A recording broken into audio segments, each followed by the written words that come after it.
ကိုရောက်ရှိနေတဲ့နေရာကတော့ Ramkhamham area က Niche Mono Ramkhamham ကိုရောက်ရှိနေတာပဲဖြစ်ပါတယ်။သူက MRT Orange Line နဲ့0 မီတာအကွာမှာတည်ရှိတဲ့ Ready to Move in project ကြီးပဲဖြစ်ပါတယ်။ဒီ project မှာဆိုလို့ရှိရင် high rise building 2 လုံး low rise building 3 လုံးပါပါတယ်ရှင်။ project ရှိတဲ့မှာပဲ Starbucks ရှိပါတယ်ရှင်။အခုကတော့ facility အလွှာတွေဖြစ်တဲ့6လွှာနဲ့9လွှာကိုရောက်နေတာပဲဖြစ်ပါတယ်ရှင်။ဒီ6လွှာနဲ့9လွှာမှာဆိုလို့ရှိရင်ဒီ swimming pool 2 ခုပါပါတယ်။ gym တွေဆိုလို့ရှိရင်လည်းစုံစုံလင်းလင်းကိုပါပါတယ်ရှင်။အခုပြင်တွေ့နေတဲ့အခန်းလေးကတော့ squash court ပဲဖြစ်ပါတယ်ရှင်။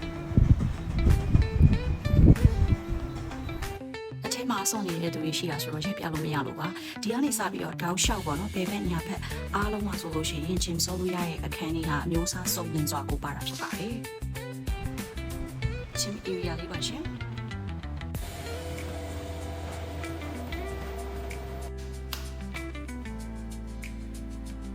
အခုလမ်းမြင်နေရတာလေးကတော့ swimming pool ဖြစ်ပါတယ်။ Stanford University, Assumption University နဲ့စေယုံစီကန်းတွေရလေဒီကွန်တွေအနီးမှာပဲရှိပါတယ်။ဒီအခန်းလေးကတော့ကို kitchen space ပဲဖြစ်ပါတယ်ရှင်။